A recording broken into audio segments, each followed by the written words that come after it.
Hey, isn't that poor Rick? Having someone as broke as you around lowers this place's class.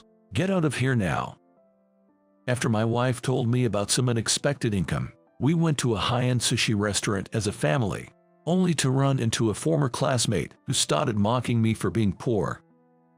This guy has been harassing me since our school days, and it's really ruining the special outing my wife arranged for our family at this fancy sushi place. I can't stand him belittling not only me but also my family, especially when he has no idea about the hardships we've gone through. I tried to control myself, not wanting to cause a scene in front of the restaurant and my family, and thought we should just eat our sushi and leave as soon as possible. But I never imagined my wife's remark would lead to what happened next. I'm Rick, currently 26 years old. I work at a food manufacturing plant. I married my wife, Mia, 3 years ago. We were blessed with a child soon after, and our daughter is now 3 years old. Mia and I met in a badminton club at our university. Although it was badminton, since it was a club activity, it wasn't serious training but rather a casual gathering aimed at working up a light sweat and then enjoying some beer. Having been seriously involved in tennis during middle and high school, I initially thought the badminton club would be similar. So, I was quite taken aback to find it was more about socializing. Hey, Rick, what made you decide to try badminton? At one of the club's parties, where I quietly took a seat in the corner, Mia came over and asked me. I played tennis in middle and high school. Thought badminton could be fun too. No wonder you're so good at it. Not really, but what about you? I love plants, and I thought badminton was about going to the garden. I asked her over a beer, puzzled. What do you mean? I thought, because it's badminton, maybe badmint is on the ground. I couldn't help but burst into laughter, spilling my beer, and couldn't stop laughing for a while. Was it that funny? You're joking, right? No, really, I'm serious. Whether that story was true or just a joke to break the ice, I never found out. But that conversation was the start of Mia and I getting along and eventually dating. I was drawn to Mia's outgoing and sociable nature. Later, Mia told me she liked me because I seemed quiet but kind. We were quite different, but perhaps that's what drew us to each other. We got married right after graduating from university. This is really hard for me to say, but one day, Mia started a conversation with me very formally. What's up? You're being very formal. I don't want to work. I couldn't believe my ears. What? You want to be a homemaker? Oh, no, it's not like that. Mia cleared her throat and apologized. It's just that there's something I really want to focus on, so I won't be able to work or do household chores. I'm sorry. Is that what it is? Please don't abandon me. I won't abandon you. I smiled. If Mia was this serious, it must be something important. I don't fully understand what you mean, but you should pursue it without any regrets. Rick, thank you. Mia's face was a mess, streaked with tears and a runny nose. Since then, I've been working at the factory while also managing the household chores and child care. Honestly, it was very tough. While I could manage the household chores, it was often necessary to leave the factory for my child's medical checkups and vaccinations, which happened quite frequently. I had explained the situation to our factory manager, Mr. Johnson, in advance and got his approval, but as a result, my salary was reduced, and our household finances became tighter. One day, I went shopping with my daughter. She had grown a bit and was at the age where various desires were emerging. Daddy, let's go to the amusement park, my daughter suggested. She had been asking for a while, but honestly, I was too caught up in household chores, and we didn't have the time or the money. It's a bit difficult for us to go there today. Why don't we go another time? I replied. Come on, you don't even have the money to take your kid to an amusement park. What a poor man. A man sneered as he walked by. It was Kevin Harris, a former classmate and fellow member of tennis club in our high school. I can take you to the amusement park. How about that, huh? Kevin spoke to my daughter, but she got scared and hid behind me. Long time no see, Kevin. Rick, you seem to be struggling, wearing those worn-out clothes. Well, you seem to be doing well, which is good. Kevin's lips twisted into a scornful smile. What a dull guy. Well, enjoy your bottom-of-the-barrel life. Kevin walked away. His words pierced deep into my heart, but there was nothing I could do about it. The difficult times continued for another year and a half. However, one day, Mila unexpectedly brought something up. We were having a soup full of vegetables for dinner. Our daughter said, I want to eat meat or fish.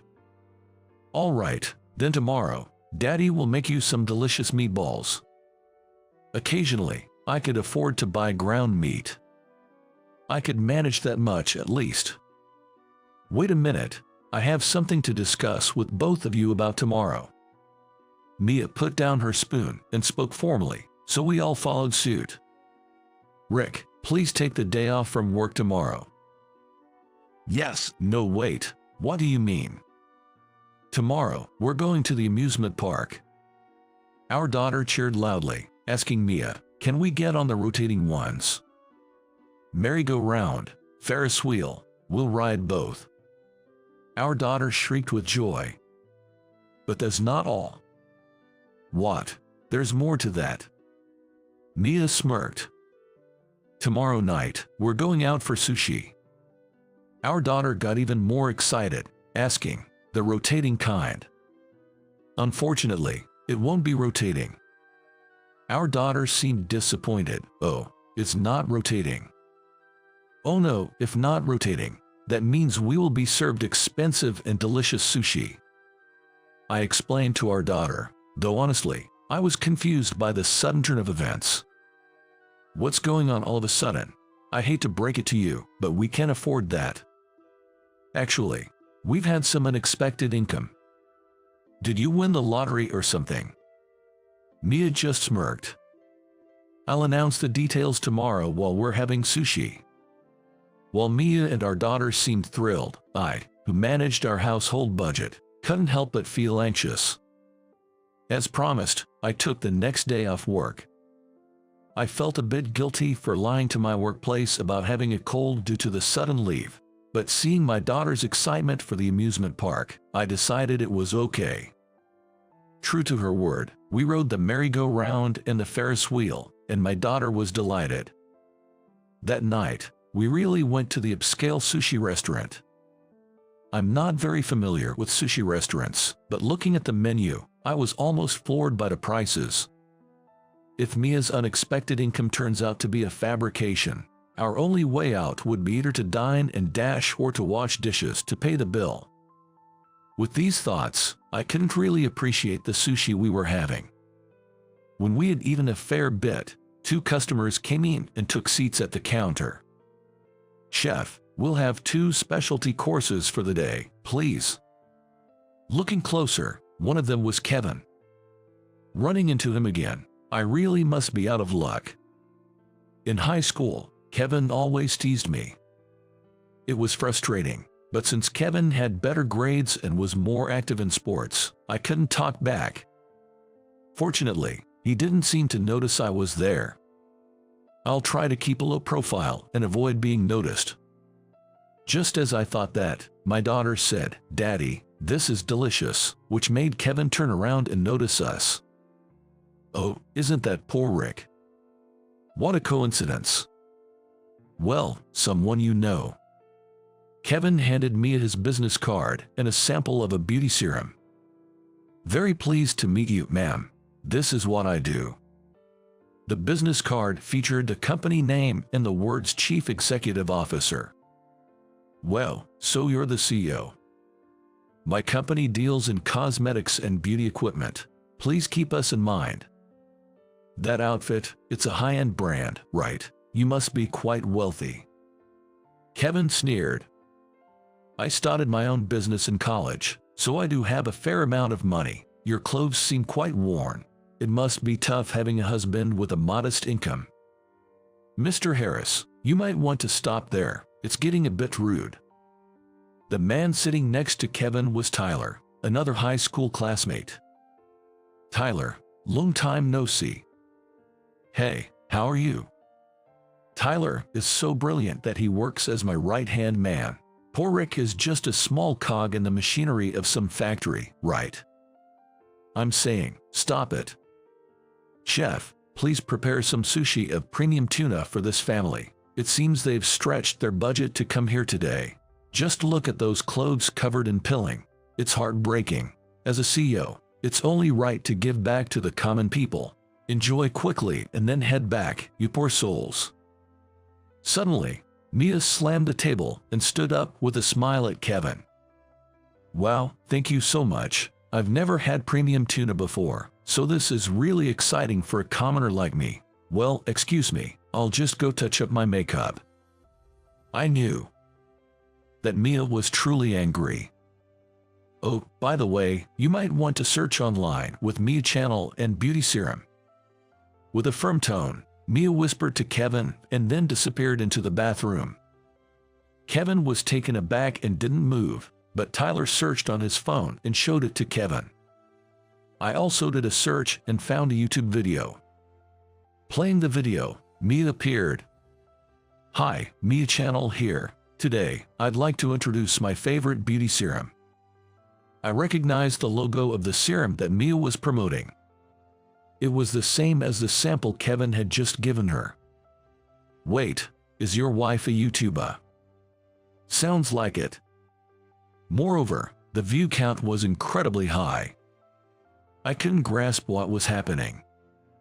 Believe it or not, I'm a YouTuber with 1 million subscribers. Mia returned from the bathroom. The serum sample from earlier, I thought it looked familiar. Turns out, it was the one I introduced on behalf of your company.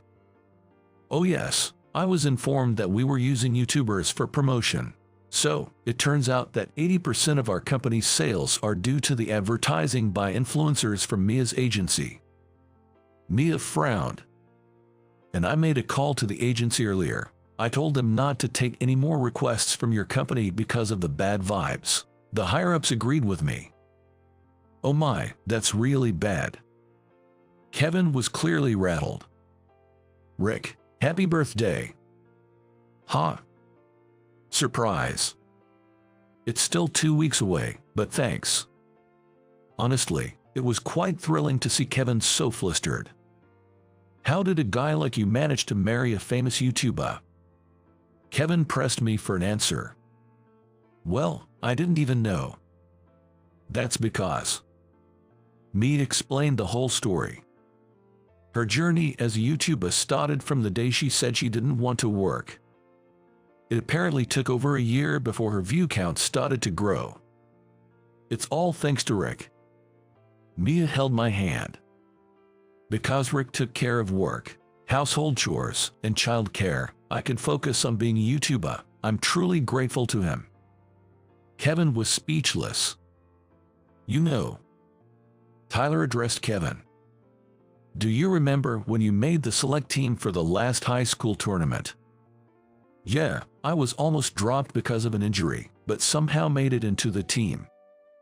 That was thanks to Rick. What do you mean? Rick was already set for the select team, and he went straight to Coach Miller to speak up on your behalf, saying that you were needed. Kevin looked at me. Is that true? Well, we did need you. You're competitive and hardworking. Without you, we'd have been knocked out in the qualifiers. And Tyler, how do you know about this? Just happened to pass by. Oh, okay. Kevin apologized to me. I was repaying your support with ingratitude without even knowing it. I'm sorry. I hope you can forgive me. As long as you understand, it's fine. Well, my company might go under now, so I guess this is what I get for my past actions. No worries, that's all right. It was a lie. What? The part about calling the agency was a lie. There's no way a single word from me could sway the office to that extent, right? Tyler laughed as Kevin stood dumbfounded. Tyler, you knew, didn't you? A little thought would have made it clear. It's your fault for being deceived. I knew it was Rick's classmate's company from the start because he told me before. But anyway, it's good that you apologize properly. Please continue to be good friends with Rick, okay?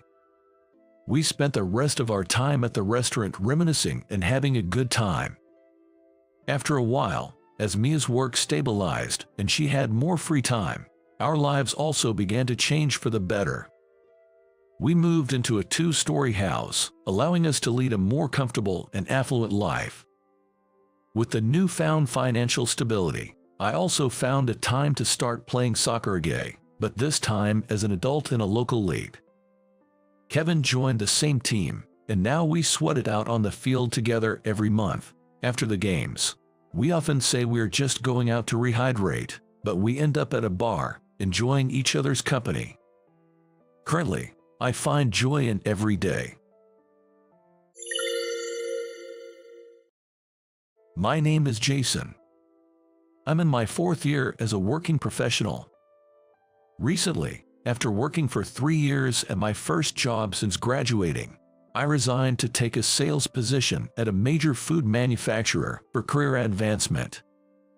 Since joining the company 3 months ago, I've been able to build trust with clients using my natural communication skills, leading to excellent sales performance. I grew up helping out at my family's flower shop, which is probably why I've always had an exceptional memory and learned tasks quicker than most. Now, I use this knack for remembering things and the knowledge from our family business by bringing small bouquets to meetings with clients or preparing blue roses for those who are starting their own businesses. The blue rose signifies making dreams come true, so I always include a wish for their new venture's success along with a gift. Clients and business partners appreciate this thoughtful gesture, earning me a lot of respect and high regard. Consequently, I'm held in high esteem by my peers and even by managers from other departments, as they begin to see me as a competent and reliable individual. However, there's one person who doesn't seem to appreciate my work and seems to have it out for me. My boss, Michael. Every day, he sets unrealistic expectations and berates me if I fail to meet them.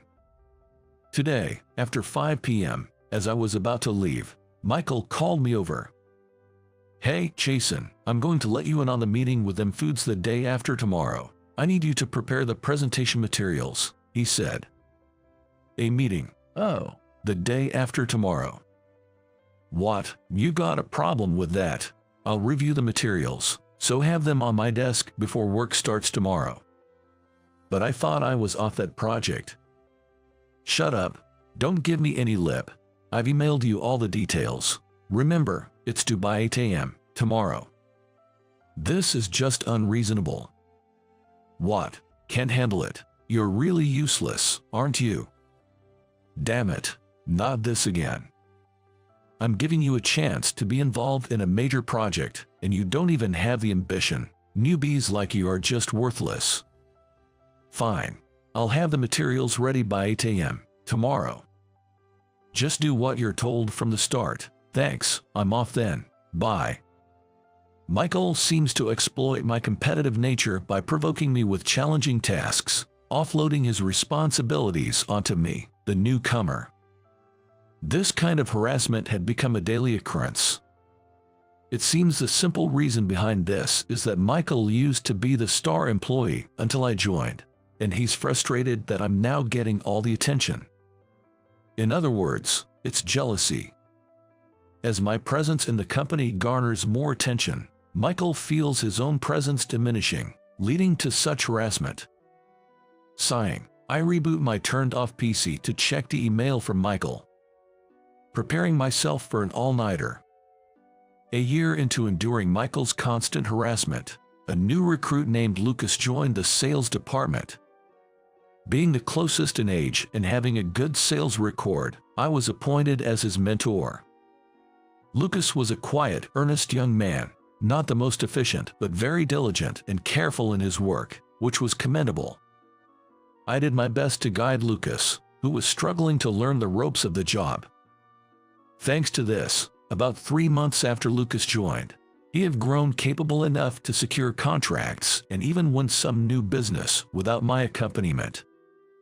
As Lucas became more proficient, we worked closely together, checking on our progress and holding meetings, making for busy yet fulfilling days. Eventually, I noticed that Michael's harassment had subsided. Come to think of it, Michael hasn't been giving me impossible tasks lately. Impossible tasks. Before you joined, since I was a newcomer from another company, Michael used to harass me by assigning me to endless projects or burdening me with an unreasonable number of accounts. Is that so? It's silly, really. He was probably jealous of my sales performance. Well, it helped me improve my multitasking skills. Jason, you're impressive. I just wanted to make a good start in my first year after switching jobs, so I was really determined. Lucas, are you feeling all right? You look pale. No, it's just that. During our casual chat after a meeting, Lucas's expression darkened when I mentioned Michael. Curious, I pressed for details and discovered that Michael had shifted his target from me to Lucas. I was shocked to learn that Lucas had been facing harassment from Michael in my absence.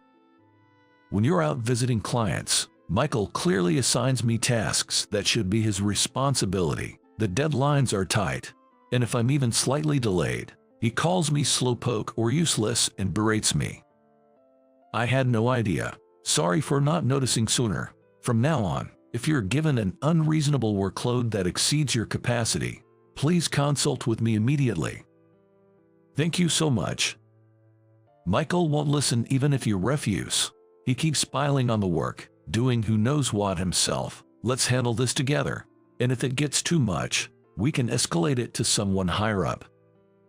Okay. A few days after this conversation, as I began to subtly support Lucas, Michael didn't take kindly to it, and the harassment escalated. The tasks assigned to Lucas started to include those that should have been handled by Michael, who is at a managerial level. Of course, these were tasks that Lucas, still a newcomer, had yet to learn. Michael, displeased that Lucas sought my advice, started to harass us both blatantly, intending to trouble us. Naturally, this meant I had to take on a significant portion of Michael's work that Lucas couldn't handle. Despite being blameless, Lucas felt inferior and guilty towards me. He was thriving and enjoying his work, but being overwhelmed with tasks not meant for him led to an increase in mistakes and a loss of confidence. I couldn't stand the situation and confronted Michael directly while trying my best to support Lucas. Michael, I can't accept the way you're allocating work. What? You two are just too incompetent, so I'm trying to train you. Enough. Both Lucas and I are swamped with our own tasks. This is going to affect our clients as well. That's the problem. You're both too slow. Make sure not to inconvenience our valued clients. Michael dismissed my complaints, leaving the two of us overwhelmed with work. Then, an incident occurred. Hey, Michael, where are the documents for today's meeting? I left that to Lucas. Hey, Lucas, bring the documents, quick. I'm sorry, the documents aren't ready. What? I was counting on you, weren't I? Yes, but I was only assigned this task yesterday evening, and there wasn't enough time. Don't give me excuses. Do you realize how important this meeting is? You're such a useless newcomer. What now? Make sure to submit it to Charles by 11 a.m. Yes, I will. I'm sorry, Charles. My subordinate is slow, causing you trouble. I'll make sure it's done by 11 a.m. All right, I'm counting on you. Of course. It turned out that the documents for a crucial meeting scheduled at 2 p.m. today hadn't been prepared. This was a task originally meant for Michael, which he had dumped on Lucas the previous evening. Smirking, Michael shifted the blame and made excuses to Charles before returning to his desk. Seeing Lucas looking distraught and close to tears, I offered my support. "It's okay. We have 2 hours until 11 a.m. We can make it work.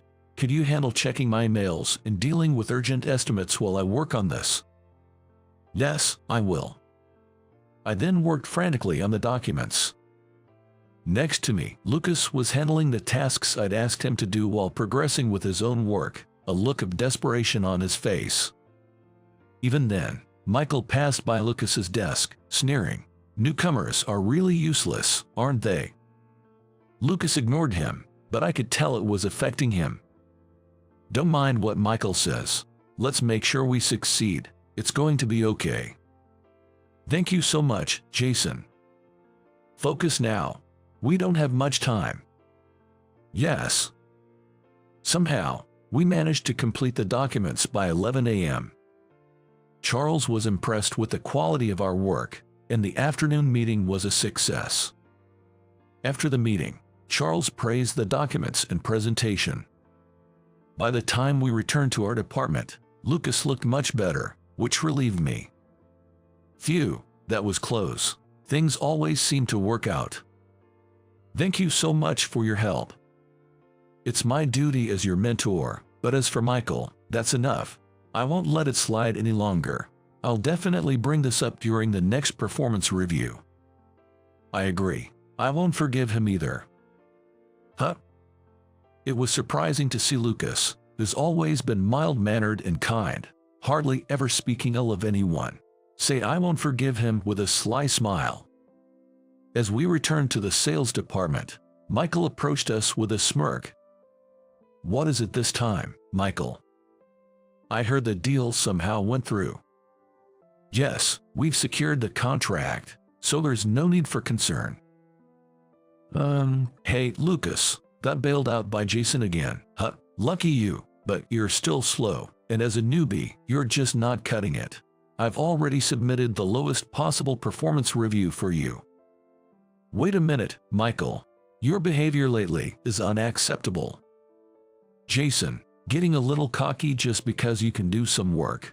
What about you, Lucas? Got nothing to say. What's with that face? Remember, I'm the manager here. You newbies just need to do as I say. And Jason, your defiant attitude will cost you on your performance review too. Don't you think you're being too tyrannical? And what's this about performance reviews? The year-end performance review is still a while away. Isn't it a bit early for that?" You regular employees wouldn't know. The company's performance is down. So we're looking for volunteers for early retirement at the mid-year mark. I was compiling a list of candidates for that. As a manager, it's my job to submit the performance reviews of my subordinates to the higher-ups. Both of you, being as incompetent as you are on that list for sure." "What did you say?" Michael's words made my blood boil instantly.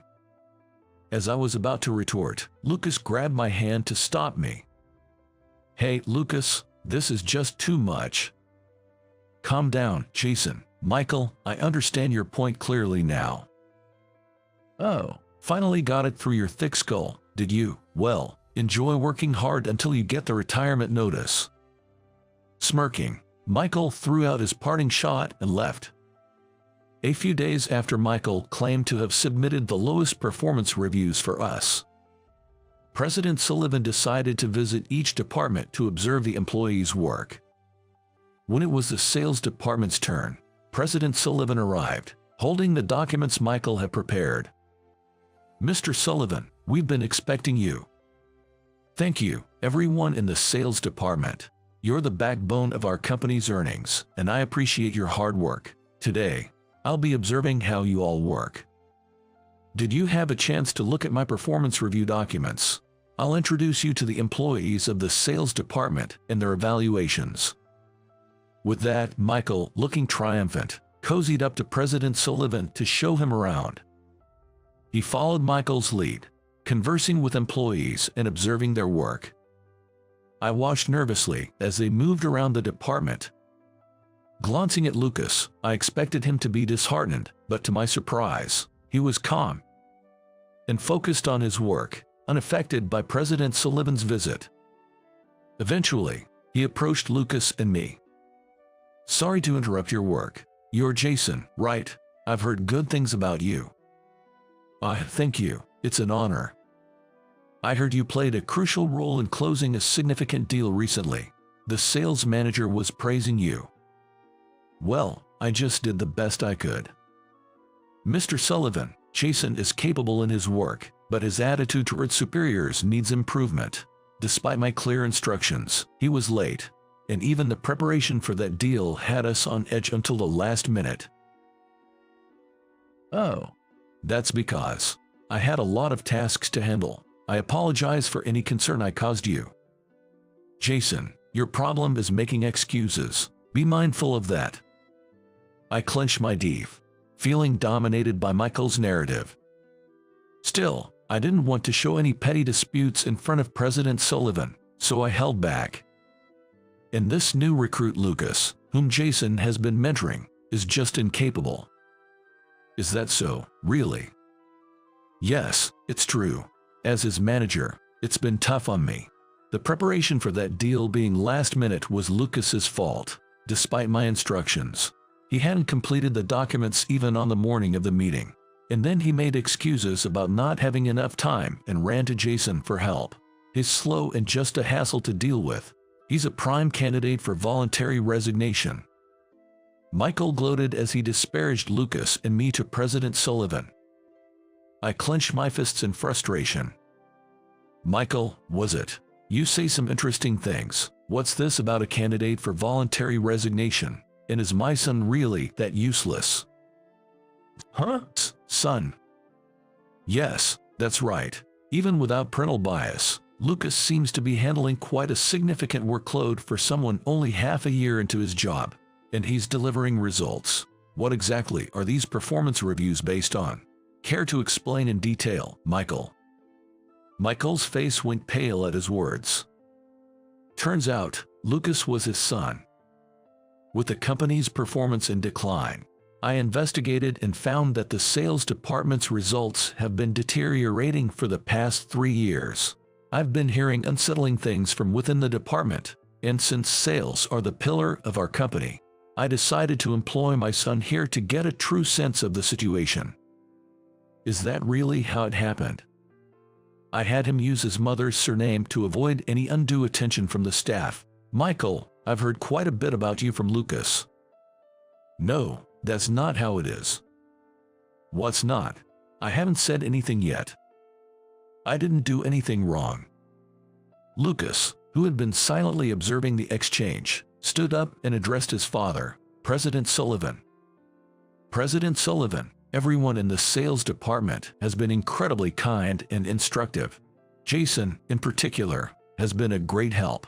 Despite my shortcomings, he supported me through the unreasonable workload imposed by Michael and managed his own tasks flawlessly. Michael may blame the recent deal's preparation on me, but he was actually responsible.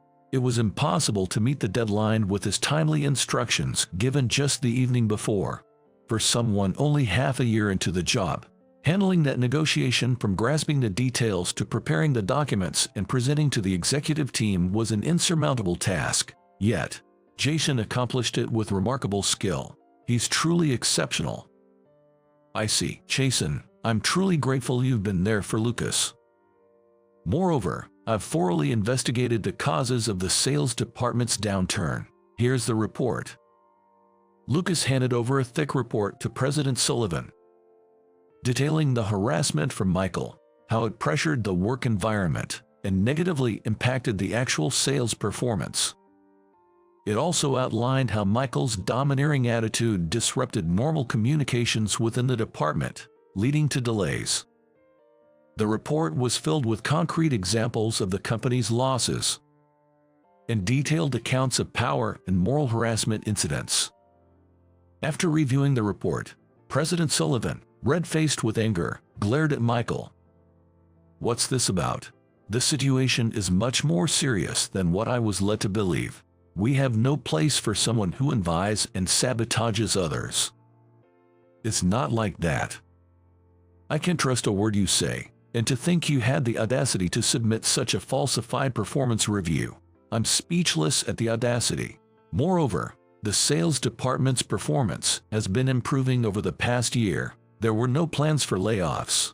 We won't discard valuable employees. It's clear now why the department has been recovering. But it's equally clear that we have no need for someone like you in our company. You're fired. With that, President Sullivan tore up the performance review documents Michael had submitted. Despite Michael's attempts to justify himself, President Sullivan didn't entertain any of it. Following a thorough investigation ordered by President Sullivan himself, Michael was officially dismissed for misconduct. Michael was left in a daze, collapsing as he received the news. When he finally left the company, no one said a word to him. Around the same time Michael was dismissed, I was promoted. My contribution to the company and my work ethic had been recognized. I was appointed the youngest manager in the department. Congratulations on your promotion, Jason. Thanks, Lucas. I'm glad you're my senior and boss, Jason. With you handling things, even the most challenging tasks turned into successes. I truly admire you. Easy there, you'll make me too proud. But thanks. Did President Sullivan praise me that much during the personnel review? What are you talking about? We don't discuss work at home. I just shared the facts as casual conversation. You've really come a long way, Lucas. Let's keep up the good work together, and if you'd like, maybe you can put this at home. I handed Lucas a small bouquet of dahlias. He joked, shouldn't I be the one giving you flowers? But those flowers represented my gratitude. The dahlia's meaning is gratitude. I resolved to fully leverage the opportunity Lucas had given me and to strive harder in my work.